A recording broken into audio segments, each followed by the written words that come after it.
Doctor ortho Ayurvedic oil and capsule, अब दर्द भी घुटने टेकेगा। राज्यसभा में 59 सांसदों की विदाई। पीएम मोदी ने सेवानिवृत्त सांसदों को राज्यसभा में विदाई दी। पीएम ने कहा, राजनीति में नहीं होता कोई फुल स्टॉप। निवर्तमान सांसदों के योगदान और अनुभव की सराहना की। वहीं खड़गे ने पूर्व पीएम देवगौड़ा को लेकर कसा तंज, कहा मोहब्बत हमसे की, शादी मोदी जी के साथ। राहुल गांधी के खिलाफ 200 से अधिक पूर्व नौकरशाहों और सैन्य अधिकारियों ने लिखा पत्र। राहुल गांधी से संसद के भीतर और बाहर किए गए कृत्यों पर की सार्वजनिक माफी की मांग। संसद की गरिमा और मर्यादा को ठेस पहुंचाने का लगाया आरोप।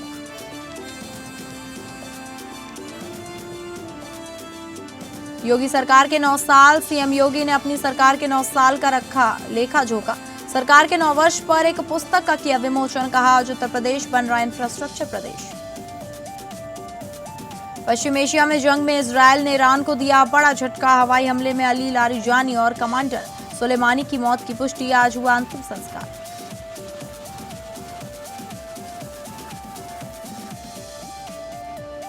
नमस्कार, आप सभी का स्वागत है और मैं हूं आपके साथ अंकिता सिंह। बुलेटिन की शुरुआत करते हैं, जहां राज्यसभा में बुधवार को अप्रैल से जुलाई के बीच राज्यसभा से रिटायर हो रहे 59 सांसदों को बधाई दी गई। इनमें पूर्व पीएम एचडी देवगौड़ा, शरद पवार, सभापति हरिवंश, आरपीआई नेता रामदास अठावले शामिल हैं। हालांकि पवार और आठवले राज्यसभा के लिए फिर चुन गए हैं। मोहब्बत हमसे की शादी मोदी जी के साथ खड़गे ने पूर्व पीएम देवगौड़ा से कहा तो पीएम हंसने लगे। प्रधानमंत्री नरेंद्र मोदी ने राज्यसभा में सेवानिवृत्त हो रहे सांसदों के विदाई सत्र को संबोधित किया। उन्होंने कहा कि राजनीति में कोई पूर्ण विराम नहीं होता और निवर्तमान सांसदों के योगदान की सराहना की। पीएम मोदी ने कहा कि सदन के अंदर अनेक विषयों पर चर्चाएं होती हैं, हर किसी का महत्वपूर्ण योगदान होता है, कुछ खट्टे मीठे अनुभव भी रहते हैं। इस दौरान पीएम मोदी ने संसद को एक ओपन यूनिवर्सिटी बताया। उन्होंने कहा कि राजनीति में कभी पूर्ण विराम नहीं होता। पीएम ने कहा, मुझे पक्का विश्वास है कि जो नए सांसद आएंगे उन्हें भी यह अनुभव और विरासत मिलेगी। जीवन में या सामाजिक जीवन में कोई बड़ा फैसला लेना होता है, वह राष्ट्र जीवन के साथ अपने जीवन को गढ़ने का भी मौका है। उनको यह भरोसा होता है कि चलो यहाँ नहीं तो उस सदन से कुछ तो हासिल होगा। जो सांसद विदाई ले रहे हैं, आने वाले दिनों में ये मौका नहीं मिलेगा। इनमें कुछ ऐसे हैं जिनको नई और पुरानी संसद में बैठने का अवसर मिला। ऐसे कई सांसद अब विदा हो रहे हैं। यह सेकेंड ओपिनियन सारी बहस को नया आयाम देती है, हमारी निर्णय प्रक्रिया को समृद्ध करती है। ये 6 साल यहाँ जो रहने का अवसर मिलता है वो जीवन को गढ़ने का, राष्ट्र जीवन के घड़तर में योगदान का तो महत्व है ही है, क्योंकि निर्णय प्रक्रिया का हिस्सा है, लेकिन स्वयं के जीवन को गढ़ने का भी एक अमूल्य अवसर होता है। और इसलिए जब माननीय सांसद यहाँ आते हैं, उस समय की उनकी जो भी सोच, समझ और क्षमता है, जब जाते हैं तो अनेक गुना वो बढ़ती है, उसका विस्तार होता है, अनुभव की एक बहुत बड़ी ताकत होती है। अब तब जाकर के जाने के बाद राष्ट्र जीवन का उनका निरंतर योगदान बना रहे यहाँ नहीं है, तो एचडी देवेगौड़ा जी का उल्लेख करना चाहूंगा। वे प्रधानमंत्री और कई पदों पर रहे। मैं देवेगौड़ा को बहुत दिन से 54 साल से जानता हूँ, उनके साथ ही मैं काम किया। लेकिन क्या हुआ मुझे मालूम नहीं। वो तो प्रेम हमारे साथ किए, मोहब्बत हमारे साथ, शादी मोदी साहब के साथ की। ये रिसेंटली हुआ, तो आप ऐसा माने मुझे मालूम नहीं है। संसद परिसर में हाल की घटनाओं को लेकर कांग्रेस नेता और लोकसभा में नेता प्रतिपक्ष राहुल गांधी की भूमिका पर सवाल उठाते हुए 200 से अधिक सेवा निवृत्त नौकरशाहों और पूर्व सैनिक अधिकारियों ने एक संयुक्त पत्र जारी किया है। इस पत्र में संसद की गरिमा और मर्यादा को ठेस पहुंचाने का आरोप लगाते हुए राहुल गांधी ने सार्वजनिक रूप से माफी मांगी है। 17 मार्च को जारी इस पत्र में कहा गया है कि भारतीय संसद देश की संवैधानिक व्यवस्था का सर्वोच्च मंच है, जहां जनता की सामूहिक इच्छा अभिव्यक्त होती है और कानूनों का निर्माण होता है। संसद की गरिमा केवल परंपरा का विषय नहीं, बल्कि लोकतंत्र की संवैधानिक आत्मा का अनिवार्य तत्व है। इसलिए संसद भवन और उसके पूरे परिसर में सांसदों के आचरण का स्तर सर्वोच्च होना चाहिए। पत्र में आगे कहा गया कि संसदीय परंपराओं के अनुसार लोकसभा और राज्यसभा के कक्षों के साथ साथ संसद की सीढ़ियां, गलियारे और लॉबी भी संसद परिसर का अभिन्न हिस्सा है और इन सभी स्थानों पर वही मर्यादा लागू होती है। सेवानिवृत्त अधिकारियों ने 12 मार्च की घटना का जिक्र करते हुए कहा कि उस दिन माननीय अध्यक्ष द्वारा संसद परिसर में किसी भी प्रकार के प्रदर्शन या विरोध पर स्पष्ट रोक के बावजूद विपक्षी सांसदों ने निर्देशों की अवहेलना की थी। इस पत्र में यह भी कहा गया कि संसद को लोकतंत्र का मंदिर माना जाता है, जहां राष्ट्रीय महत्व के मुद्दों पर गंभीर विमर्श होना चाहिए, लेकिन इस तरह की गतिविधियां संसद को विचार विमर्श के मंच के बजाय राजनीतिक नाटकीयता का मंच बना देती हैं। आरोप लगाया गया कि राहुल गांधी द्वारा संसद के भीतर और बाहर किए गए ऐसे कृत्य सार्वजनिक विमर्श के स्तर को गिराते हैं और संसद की कार्यवाही में बाधा डालते हैं, जिससे सार्वजनिक समय और संसाधनों की भी हानि होती है।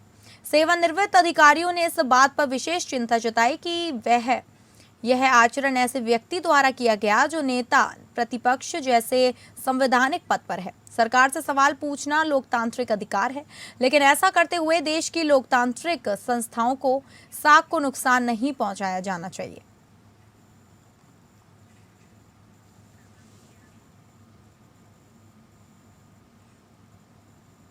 मुख्यमंत्री योगी आदित्यनाथ ने अपनी सरकार के 9 साल का लेखा जोखा बुधवार को रखा। इस मौके पर उन्होंने उत्तर प्रदेश में अभूतपूर्व विकास और सतत समृद्धि के 9 वर्ष पर एक पुस्तक का विमोचन किया। सीएम योगी आदित्यनाथ ने कहा कि 9 वर्षों में जो भी परिवर्तन हुआ है वह प्रधानमंत्री जी के मार्गदर्शन और नेतृत्व और भारतीय जनता पार्टी के कार्यकर्ताओं के परिश्रम, जनप्रतिनिधियों के सेवा भाव से किए गए कार्यों और जनता जनादर्शन के सहयोग का प्रतिफल है। सीएम योगी ने कहा कि उत्तर प्रदेश आज इंफ्रास्ट्रक्चर प्रदेश भी बना हुआ है। इन्वेस्टमेंट के लिए उत्तर प्रदेश में 2017 के पहले कोई इन्वेस्टर नहीं आता था, क्योंकि इन्वेस्टमेंट के लिए सुरक्षा चाहिए, पॉलिसी चाहिए। इन्वेस्टमेंट के लिए पॉलिसी के साथ साथ लैंड बैंक चाहिए और लैंड बैंक के साथ साथ सरकार की नीयत भी चाहिए। याद करिए, 2017 के पहले 1947 से लेकर 2017 तक उत्तर प्रदेश के अंदर बामुश्किल से 14,000 से भी कम उद्योग थे और आज अब तक हमारे पास 31,000 तो बड़े उद्योग लग चुके हैं। 96 लाख MSME यूनिट यूपी में आज के दिन पर कार्यरत है। MSME यूनिट में 3 करोड़ 11 लाख से अधिक लोग कार्य कर रहे हैं और उत्तर प्रदेश के अंदर 31,000 से अधिक बड़े जो भी उद्योग लगे हैं, इन उद्योगों में भी 65 लाख से अधिक लोग कार्य कर रहे हैं। 9 वर्ष बढ़े हैं, 9 वर्ष हुए हैं, तो 1 अप्रैल से जो हमारा वित्तीय वर्ष प्रारंभ होने जा रहा है, इसमें हमने पैसे की व्यवस्था भी 9,12,000 करोड़ रुपए की व्यवस्था की है प्रदेश के विकास के लिए। यानी इसमें खन्ना जी का कुंवारा रहना भी आपके लिए लाभदायक है कि खन्ना जी ने 9,12,000 करोड़ रुपए का बजट बनाया है। खन्ना जी कह रहे थे कि मैं बोलता तो मैं यहां पे गाना सुनाता एक, और वैसे सुनाएंगे भी वो। लेकिन बहनों और भाइयों, जो ये थीम 9 दी गई है सुरक्षा के मुद्दे पर, आप याद करिए ना, यही तो प्रदेश है। कल से नवरात्रि प्रारंभ हो रही है, कल से इस दौरान रमजान का महीना भी चल रहा है। समाजवादी पार्टी के राष्ट्रीय अध्यक्ष अखिलेश यादव ने एक बार फिर केंद्र सरकार को घेरते हुए बयान दिया। विदेश नीति पर सवाल उठाने के साथ साथ उन्होंने पश्चिम बंगाल की सियासत पर भी बड़ा दावा किया है। अखिलेश यादव ने केंद्र सरकार की विदेश नीति पर सीधा हमला बोलते हुए कहा, भारत सरकार दुनिया में अपने दोस्त कम बना पाई है। जिस देश के मित्र देश कम होते हैं उसकी फॉरेन पॉलिसी फेल होती है। उन्होंने ये भी कहा कि अगर सत्तारूढ़ दल से जुड़े लोगों पर गंभीर आरोप लगते हैं तो उसका असर देश की अंतर्राष्ट्रीय छवि और विदेश नीति पर पड़ता है। वहीं पश्चिम बंगाल को लेकर अखिलेश यादव ने बड़ा राजनीतिक संदेश देते हुए मुख्यमंत्री को पहले ही जीत की बधाई दे दी। अखिलेश ने कहा, मैं एडवांस में बधाई देना चाहता हूं ममता बनर्जी जी को, जनता उनके पक्ष में मतदान करेगी। उनके इस बयान को विपक्षी एकजुटता और बंगाल की राजनीति में संकेत के तौर पर देखा जा रहा है। इसके अलावा अखिलेश यादव ने भारतीय क्रिकेटर कुलदीप यादव को शुभकामनाएं देते हुए कहा कि उन्हें उनके परिवार और समर्थकों से मिलने का मौका मिला। मैं एडवांस में बधाई देना चाहता हूं आदरणीय ममता बनर्जी जी को और उनके सभी साथियों को। और मैं बंगाल की जनता से अपील करूंगा कि भारतीय जनता पार्टी जो साजिश कर रही है, षड्यंत्र कर रही है उन्हें हराने के लिए, डीजीपी का हटाना और अधिकारियों का हटाना, जिले स्तर पे अधिकारियों का हटाना, ये काम नहीं चलेगा, ये काम नहीं आएगा। ये गंभीर विषय इसलिए बनता है कि भारत सरकार दुनिया में अपने दोस्त कम बना पाई है। भारतीय जनता पार्टी की जब से सरकार बनी है, इसके मित्र देश कम हो गए हैं, और जिस देश के मित्र देश कम होते हैं उसकी फॉरेन पॉलिसी फेल होती है। पश्चिम बंगाल में विधानसभा चुनाव की तारीखों का ऐलान होते ही बीजेपी के पूर्व सांसद वरुण गांधी ने प्रधानमंत्री मोदी से मुलाकात की। वरुण गांधी ने 17 मार्च को एक्स पर पीएम मोदी के साथ मुलाकात की तस्वीर शेयर की। तस्वीर में पीएम मोदी के साथ वरुण गांधी, उनकी पत्नी और बेटी भी हैं। वरुण गांधी ने अपने ट्वीट में लिखा, परिवार सहित श्रद्धेय प्रधानमंत्री नरेंद्र मोदी जी से मिलकर उनका आशीर्वाद और मार्गदर्शन पाने का सौभाग्य प्राप्त हुआ। आपके आभा मंडल में अद्भुत पितृवत स्नेह और संरक्षण का भाव है। आपसे हुई भेंट इस विश्वास को और भी दृढ़ बना देती है कि आप देश और देशवासियों के सच्चे अभिभावक हैं। अब सवाल है कि क्या वरुण गांधी को बंगाल में बड़ी जिम्मेदारी देगी बीजेपी? वरुण गांधी ने पीएम मोदी से क्यों मुलाकात की?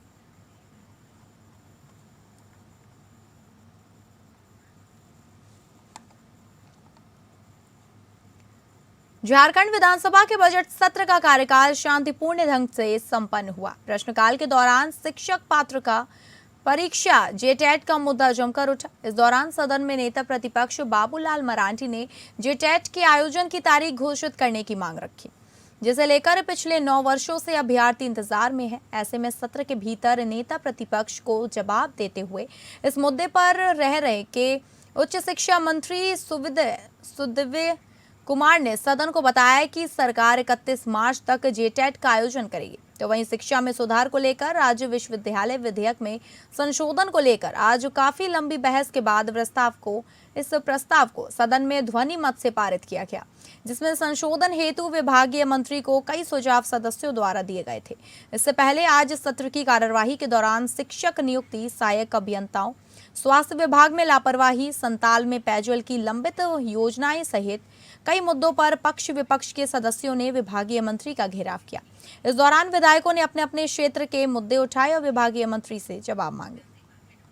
मतलब होता है विधेयक लाना, अनुमान विधेयक मंत्री लेके आ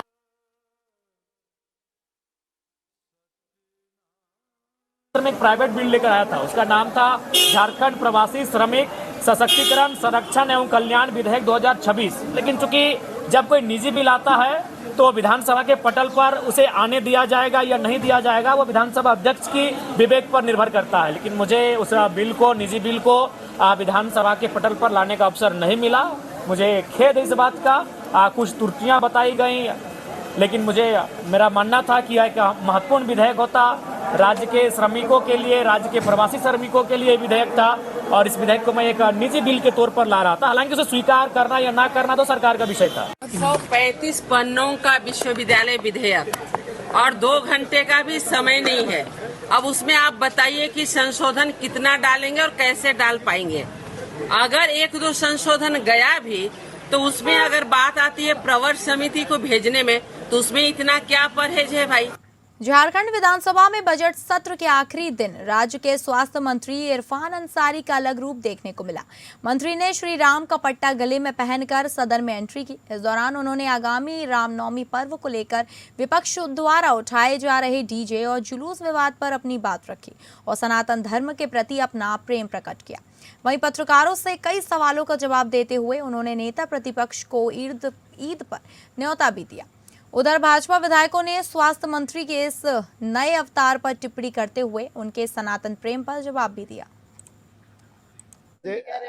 ऐसे पूजा पाठ भी करते हैं, देवघर मंदिर में देखे हुए आप लोग। पुजारी आदमी भी है, ठीक है, बात है, अच्छी बात है। हम लोग के ये संदेश देना चाहिए ये लोग के कि हम सनातन धर्म को मानने वाले आदमी हैं, तो अच्छा संदेश ये लोग दे, कम से कम सुबुद्धि आवे कि सब लोग देश हित में सोचे और सनातन के आगे बढ़ावे ये लोग। देखिए, ये जो हेमंत सरकार है ये लोगों को जानबूझ के भड़काना चाहती है, तनाव उत्पन्न करना चाहती है और इसलिए इस प्रकार का निर्णय लेती है। आज हम सभी मिल करके ईद भी मनाते हैं, मुहर्रम भी मनाते हैं, होली भी मनाते हैं, रामनवमी भी मनाते हैं, लेकिन आप इस प्रकार का प्रचार करके, इस प्रकार लोगों को भड़का करके यहाँ जुलूस मत निकालो, डीजे नहीं बजाओ, ये नहीं करो, वो करो, क्यों भाई? जो वर्षों से चलता रहा उसमें आपको आपत्ति क्यों है? पूरे ब्रह्मांड में सभी लोग प्रभु श्री राम जी का वंशज हैं, चाहे वो कोई जात कोई धर्म, सभी लोग प्रभु श्री राम जी का वंशज हैं। तो उसको हर आदमी को पता लगाना पड़ेगा, जय श्री राम बोलना पड़ेगा। जय श्री राम बोलने से ही आपका स्वर्ग जगह मिलेगा। हम लोग बिल्कुल अलग हैं। इनकी सोच समाज को तोड़ने वाली है और हमारी सोच समाज को जोड़ने वाली है। छत्तीसगढ़ विधानसभा सत्र में आज 140 आत्मसमर्पित नक्सली जो पुनर्वास केंद्र में रहते हैं, उन्होंने सदन की कार्यवाही देखी। सदन की कार्यवाही देखने के बाद मुख्यमंत्री विष्णुदेव साय और उप मुख्यमंत्री विजय शर्मा ने इन लोगों से मुलाकात कर बातचीत की। मुख्यमंत्री विष्णुदेव साय ने कहा कि आज पुनर्वास केंद्र में रह रहे हमारे भाई बहनों ने सदन की कार्यवाही देखी है। सरकार इनको मुख्य धारा में लाने के साथ इनके उत्थान के लिए लगातार कार्य कर रही है। जहां दिल्ली के पालम स्थित सादनगर में एक रिहायशी 4 मंजिला बिल्डिंग में भीषण आग लग गई। हादसे में 9 लोगों की मौत हो गई, जिनमें 3 नाबालिग लड़कियां शामिल हैं। 2 लोगों ने जान बचाने के लिए बिल्डिंग में से छलांग लगा दी। दोनों को गंभीर चोटें आई हैं। दिल्ली फायर सर्विस के कर्मियों ने 10 लोगों का रेस्क्यू किया है। इनमें 3 लोग घायल हैं। करीब 30 फायर ब्रिगेड मौके पर मौजूद है। आग पर काबू पा लिया गया है। फिलहाल आग लगने के कारणों का पता नहीं चल पाया है। स्थानीय लोगों के अनुसार आग शॉर्ट सर्किट के कारण लगी और तेजी से फैल गई। इमारत में उस समय 10 से 15 लोग मौजूद थे। इनमें कुछ शव बरामद किए जा चुके हैं। मृतकों की संख्या बढ़ने की आशंका है। वहीं पीएम मोदी ने हादसे में मारे गए लोगों के परिजनों के लिए 2-2 लाख रुपए की आर्थिक सहायता की घोषणा की। इसके बाद कई लोग तो ऊपर से भी कूद गए, लेकिन बाकी परिवार के लोग अंदर फंस गए, जिनमें महिलाएं भी हैं। फायर ब्रिगेड की टीम ने अब तक मौके पर पहुंची, जब तक आज बहुत ज्यादा आग लग चुकी थी। आसपास के लोग भी कोशिश कर रहे थे, लेकिन फंसे हुए लोगों को बाहर नहीं निकाला जा सका। हालात इतने बिगड़ गए कि दमकल को भी 30 गाड़ियां भेजनी पड़ी। हाइड्रोलिक मशीन के जरिए जिन लोगों को निकाला गया वे पूरी तरह से बेहोशी की हालत में थे। और आग भयानक तरीके से लगी हुई थी, सभी फ्लोरों में आग लगी हुई थी।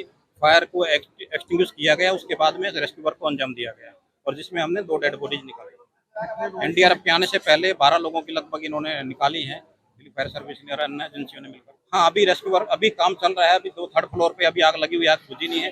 जैसे ही एक्सटिंग्विश हो जाएगी तो हम अपने 3rd फ्लोर पे अपना काम स्टार्ट कर देंगे। इंदौर के बंगाली चौराहे के पास स्थित एक कॉलोनी में बुधवार भोर में भीषण हादसा हो गया। एक मकान के बाहर खड़ी इलेक्ट्रिक कार में चार्जिंग के दौरान शॉर्ट सर्किट होने से आग लग गई, जिसने देखते ही देखते विकराल रूप ले लिया। इस हादसे में 6 लोगों की जलकर मौत हो गई, जबकि 3 लोग गंभीर रूप से घायल हैं। घटनास्थल पर बचाव अभियान जारी है। प्रत्यक्षदर्शियों और प्रारंभिक जांच के अनुसार पुगलिया परिवार के घर के बाहर देर रात इलेक्ट्रिक कार चार्जिंग पर लगी हुई थी और सुबह करीब 4 बजे चार्जिंग पॉइंट में शॉर्ट सर्किट हुआ, जिससे कार में आग लग गई। ये जो यहाँ पर हम लोग खड़े हैं ब्रिजश्री एनएच पे, ये फायर एक घर पे लगा हुआ था और कारण अभी हम लोग एसेस कर रहे हैं, बट जो व्हीकल चार्जिंग का पॉइंट था उससे ही आग लगने की अभी संभावना बताई जा रही है। बहुत ही दुखद घटना थी। 6 लोग की इसमें दुखद मृत्यु हो चुकी है। अभी हमारी टीम रेस्क्यू कर भी रही है, देख रही है भी 1 फ्लोर पर हमारी टीम बहुत काम कर रही है कि वहाँ पर कोई व्यक्ति फंसा ना हो और इसको देखा जा रहा है। और बाकी कोई भी अगर घायल होगा तो उनको सबका सहायता दी जा रही है। कुछ लोग रेस्क्यू शुरू में हो गए थे और अभी चूंकि रेस्क्यू हमारा चल ही रहा है तो जैसा भी स्थिति होगी अपडेट करेंगे। अभी रामकृष्ण केयर हॉस्पिटल परिसर में बिना सुरक्षा इंतजाम के सीवेज चैम्बर साफ करने उतरने से 3 मजदूरों की दर्दनाक मौत हो गई। पहले एक मजदूर नीचे उतरा और फंस गया। उसे बचाने गए 2 और मजदूर भी जहरीली गैस की चपेट में आकर मौत हो गई। इसके बाद मौके पर मौजूद बाकी मजदूरों ने हंगामा किया। जब तक एसडीआरएफ वहां पहुंची काफी देर हो चुकी थी। हादसे में अनमोल माझी 25 वर्ष, गोविंद सेंद्रे 35 वर्ष और सत्यम कुमार 22 वर्ष की मौत हो गई।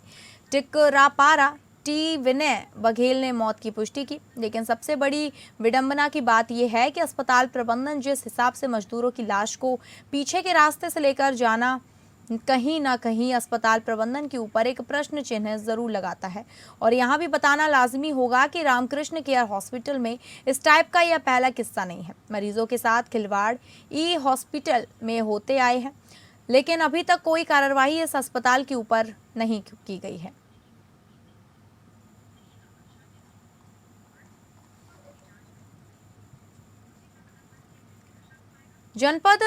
चंपावत जनपद के दूरस्थ ग्राम मानरमल्ला खेतीखान से एक ऐसी प्रेरक कहानी सामने आई जिसने ये साबित कर दिया कि बदलाव के लिए उम्र नहीं बल्कि जज्बा मायने रखता है। 80 वर्षीय भागीरथी देवी ने अपने अटूट संकल्प और वर्षों की कठिन साधना से उजड़ चुके मानर के जंगल को फिर से जीवंत कर दिया। अभी अवैध कटान और उपेक्षा के कारण सूना पड़ चुका यह वन क्षेत्र आज फिर से हरियाली से आच्छादित है और इस परिवर्तन के पीछे एक महिला का अथक संघर्ष है। बिना किसी सरकारी सहायता के भागीरथी देवी ने अकेली ही पौधरोपण का बीड़ा उठाया और इसे अपने जीवन का उद्देश्य बना लिया। इन्होंने अपने प्रयासों से एक पूरा जंगल इन्होंने वहाँ पे खड़ा किया है। तो आपने अपने प्रयासों से ही एक पूरा जंगल खड़ा किया और जैसा आप बता रही थी कि पहले एक बूंद पानी नहीं था, इनके प्रयासों से वहाँ पे जो पानी है उसकी धारा भी है और आपने वहाँ बहुत सारे काम किए हैं। तो मैं आप लोगों के बीच में इसलिए लाना चाहता था कि इनके संघर्ष और ये आप सभी के लिए प्रेरणा है। हम लोग अपने सरकारी दायित्व में काम करते हैं, बट इनके लिए ऐसा कोई मोटिवेशन नहीं था। आपने अभी देखा, इन्होंने कहा कि अनपढ़ नहीं है, बट लेकिन जो अमेरिका, इजरायल और ईरान के बीच जंग दिन व दिन प्रतिदिन नया मोड़ लेता जा रहा है। इजरायल के हमले में ईरान के सिक्योरिटी चीफ अली लारिजानी और उनके बेटे की मौत हो गई। ईरान के इस्लामिक रिवॉल्यूशनरी गार्ड कॉर्प्स ने इसकी पुष्टि की। ईरान ने अपनी सर्वोच्च राष्ट्रीय सुरक्षा परिषद के प्रमुख अली लारिजानी की मौत की आधिकारिक पुष्टि कर दी है। IRGC ने इसके बाद इजरायल की राजधानी तेल अवीव में 100 से ज्यादा जगहों पर मिसाइल से हमला किया। ईरान का कहना है कि यह हमला लारिजानी, उनके बेटे और बसीज पैरामिलिट्री फोर्स के कमांडर गुलाम रेजा सुलेमानी की हत्या का बदला लेने के लिए किया गया है। ईरान के विदेश मंत्री अरागची ने कहा कि उनका देश हॉर्मुज स्ट्रेट से अपने दुश्मन देशों के जहाजों को नहीं जाने देंगे। उन्होंने कहा कि यह रास्ता ईरान के पास है, इसलिए वे अपने दुश्मनों को इसका इस्तेमाल नहीं करने देंगे। अमेरिकी सेना ने कहा कि उसने ईरान पर 5000 पाउंड के बम गिराए हैं। अमेरिकी सेंट्रल कमांड के मुताबिक ये हमले हॉर्मुज स्ट्रेट के पास ईरान के तटीय इलाकों में और मौजूद मजबूत मिसाइल ठिकानों को निशाना बनाकर किए गए। भारतीय झंडे वाला तेल टैंकर जगलाड़ की योजना गुजरात के मुंद्रा स्थित अडानी पोर्ट्स पर पहुंच गया है। यह UAE के फुजैरा पोर्ट से हॉर्मुज स्ट्रेट पार करते हुए आया है। इस पर लगभग 6 लाख बैरल कच्चा तेल लदा है। भारत में हर रोज लगभग 90 करोड़ लीटर तेल की खपत होती है। इससे पहले भारत का नंदा देवी जहाज गुजरात के वडीनार पोर्ट पहुंचा था। वहीं भारतीय जहाज शिवालिक सोमवार को LPG लेकर मुंद्रा पोर्ट आया था। इस जहाज पर करीब 46,000 मीट्रिक टन LPG है, जो लगभग 32.4 लाख घरेलू गैस सिलेंडरों के बराबर है। Somebody said they could leave today and it would take 10 years to rebuild the damage that's been done. But I think we have to make it a little bit more permanent because no other president has to go through this, and we shouldn't have any other president having to go through this kind of a thing. And if they didn't want to do it, if for some reason they didn't want to do it, we'd have the same problem. We don't ever want to have that problem again, not with lunatics. We can't have lunatics controlling nuclear weaponry. So I just want to thank everybody. तो फिलहाल के लिए बस इतना ही। नमस्कार।